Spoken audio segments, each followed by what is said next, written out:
E a gestão, que foi a gestão da prefeita Cacilda, também nos privilegiou com a assessoria de uma pessoa já na área há bastante tempo já, que mensalmente, semanalmente a gente precisava, ela estava ali dando as orientações. Isso aí foi trazendo a gente para o norte, o que seria realmente a função da gente. E hoje a gente somos assim, não somos detentores de todo conhecimento, mas a gente costuma dizer lá, eu acho que muita gente conhece, a gente trouxe até um para apresentar a você, a gente fala que é o dicionário do Conselho Tutelar. Então, nisso aqui está a rotina do conselheiro. A gente diz que o pastor anda com a Bíblia, né? Sim. Embaixo do braço, o padre também, e a gente é com ECA. Porque aqui, o Estatuto da Criança e do Adolescente, né? Aqui é o que a gente dá nesse ensinamento, né? Com artigos em cima da lei, como é que a gente pode trabalhar. O conselheiro, ele não tem poder de polícia, não é assim? Não, nós não temos poder de polícia. O nosso poder, Vadelso, na verdade, não é nem poder, é a nossa atribuição. É aconselhar, orientar e ser ativo em questão de violação de direito, né? Alguma exposição de criança e adolescente, mas o problema que a gente tem com a população é realmente isso que você está dizendo, porque as pessoas pensam, as famílias pensam que nós somos policiais, às vezes nós somos, vou falar até no linguajar, né? O bicho-papão, o bicho de 7 cabeças, na verdade não é assim. Né? A gente está aqui para orientar, para ajudar a família, mas também da mesma forma que as crianças e os adolescentes eles têm direitos, eles também têm deveres, que é isso que é a pauta que a gente tenta, como é que eu posso dizer, mostrar à família o que realmente é dever, o que realmente é direito daquela família, o que é dever daquele adolescente, o que é direito. É complicado, mas a gente vem batalhando em cima disso já os 2 anos e vamos concluir até ver se a gente consegue, né? Até o final do mandato. Quando tem uma criança, por exemplo, fora da escola, a criança está fora da escola, o Conselho Tutelar ele tem conhecimento que essa criança está fora da escola. Existe alguma ação do Conselho Tutelar com relação a isso? Como é que funciona essa questão? Existe, Vadelso, como você falou, assim, dentro de todos esses artigos que eu citei aqui, tem 2 que são fundamentais para a execução do nosso serviço, na realidade. Tem o artigo 131 que esclarece o que é o Conselho. O Conselho Tutelar é um órgão permanente e autônomo, não jurisdicional, encarregado pela sociedade de zelar pelo cumprimento dos direitos da criança e do adolescente, devido nessa lei. Então quer dizer que conclui tudo aquilo que você falou. A gente não é um órgão, é um órgão dependente e autônomo. Ele não tem o poder jurisdicional de chegar e dizer assim, não, eu vou determinar tal lei, vai ser dessa forma, e não. Quando você fala, vamos dizer, numa situação dessa, o que complica mais a gente é porque a gente é um trabalho de formiguinha silencioso. É tão tal que está lá no regimento interno da gente, sigilo absoluto. Algumas pessoas têm a visão o Conselho Tutelar não faz nada. Esse é o problema que a gente tem, porque a gente trabalha, e às vezes trabalha duro. E o trabalho vem para casa junto com a gente. Porque além da gente trabalhar diurno, né? Tem os sobreavisos, que é à noite, e tem um final de semana que é plantão, 24 horas. Aí é um tal problema, porque a gente não pode divulgar as ações. Hoje a gente vai fazer uma demanda em tal lugar, na casa de X. Amanhã a gente vai para a casa de Y, a gente não pode. Mas existem situações que afetam também a questão emocional de vocês? Existe. Porque no começo do mandato, como foi uma coisa nova, eu digo por mim, né? Um trabalho novo, uma experiência nova. Eu digo assim, os atendimentos que eu fazia, eu trazia para casa. Aquela situação, aquele problema, aquela família. E teve atendimentos que, não parece, mas teve atendimentos que eu fiquei assustada. E que eu cheguei até a trabalhar de cadeado fechado, porque eu não sabia o que, é que poderia acontecer depois daquele atendimento. Só que depois eu fui trabalhando no meu psicológico, eu sozinha mesmo, sabe? Não, eu tenho que saber separar, isso aqui é meu profissional, eu não posso deixar de executar, não posso deixar pendente. Mas eu também não posso fazer com que isso traga um problema para o meu psicológico, porque depois, como é que eu fico em casa com problemas do trabalho? É saber lidar, por mais que seja difícil, Vadelso, porque são situações que a gente, eu como mãe, eu sei que ele como pai, e também os meninos em casa, não tem como a gente não se comover. É difícil, é complicado. Não parece, mas é. Mas a gente tem que saber lidar e saber, infelizmente, separar o pessoal do profissional. Duas perguntas importantes. A ação do Conselho Tutelar, existe um limite de idade? Vai até que idade essa proteção, essa participação do Conselho? Naturalmente lida com situações com todo tipo de idade, mas eu falo da questão protetiva mesmo, de proteção. Acho que é 16 anos e 9 meses e 12 dias. Não. Que passa até o Conselho. Chegou 17 anos. Não mais. Já foge. E segunda pergunta, Laura, importante. Nesse trabalho, vocês podem contar com quem? Com quem é que vocês contam nesse trabalho tão difícil que vocês fazem? Era nesse ponto que eu ia chegar, já você antecipou-se, né? Assim, Vadeus, quando a gente fala, não é que quando ela fala 16 anos e 9 meses, mas já tem certas situações que são criadas, ou que acontece, que já não está na alçada do Conselho.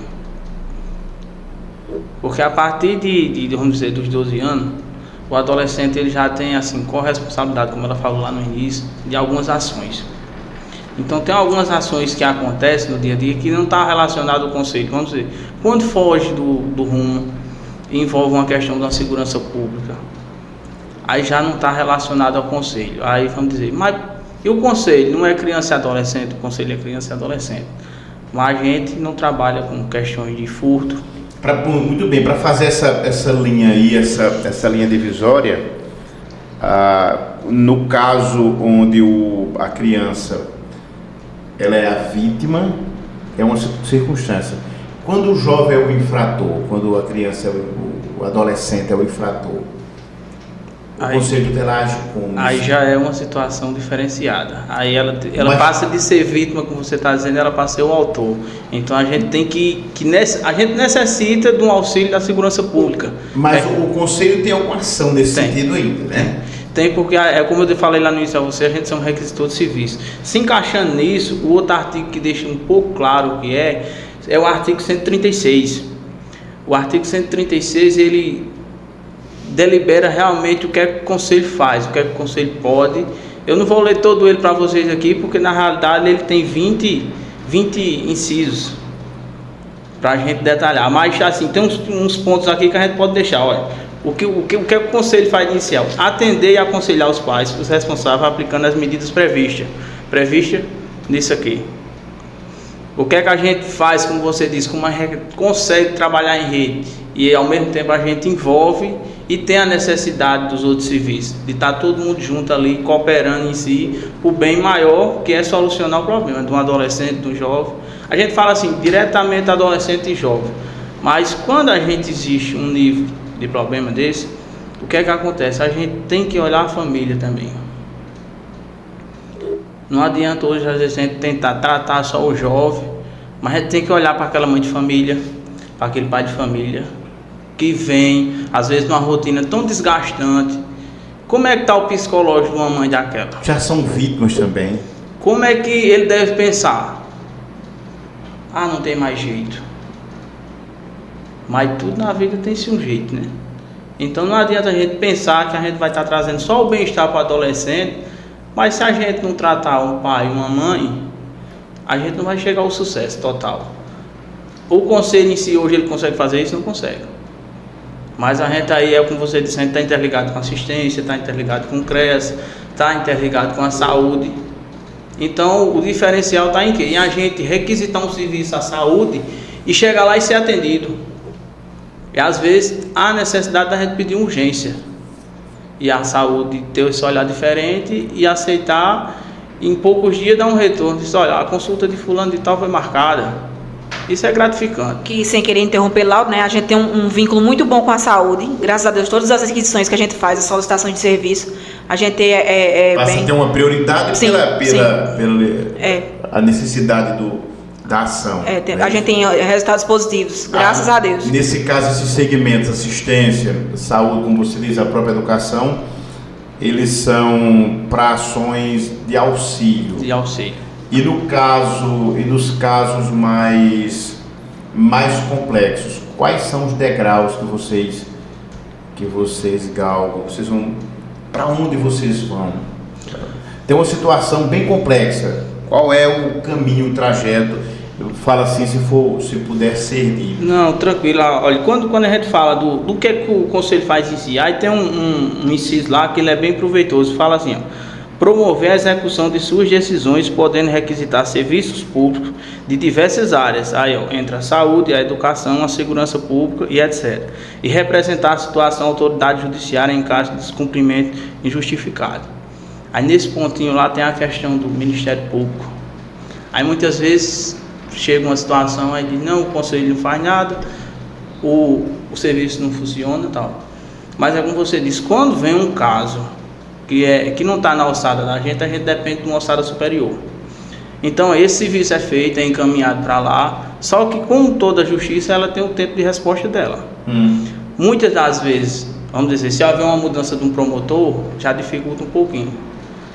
Mas aí se reenvia novamente e se espera o resultado positivo ou até para certas demandas. O tempo se estica um pouco. Exatamente. Nessa sequência, Rose,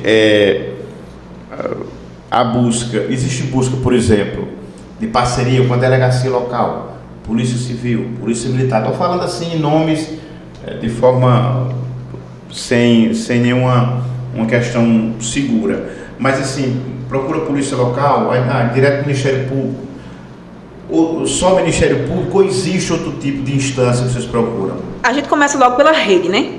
A gente começa pela rede, quando a rede quando não compete mais a rede, a gente tem, dependendo das demandas, a gente tem a parceria com a Polícia Civil. Quando a gente tem algum caso, que existe demandas que a gente precisa de solicitar, por questão de segurança dos conselheiros e às vezes até na execução da demanda. Mas, assim, em último recurso, a gente tem o Ministério Público. O Ministério Público já é a última etapa que a gente... É tipo assim, não... aqui não resolveu, então o Ministério Público. Lá eles então, decidem... Não vai direto para o Ministério Público? Não vai direto. A gente tenta fazer por partes.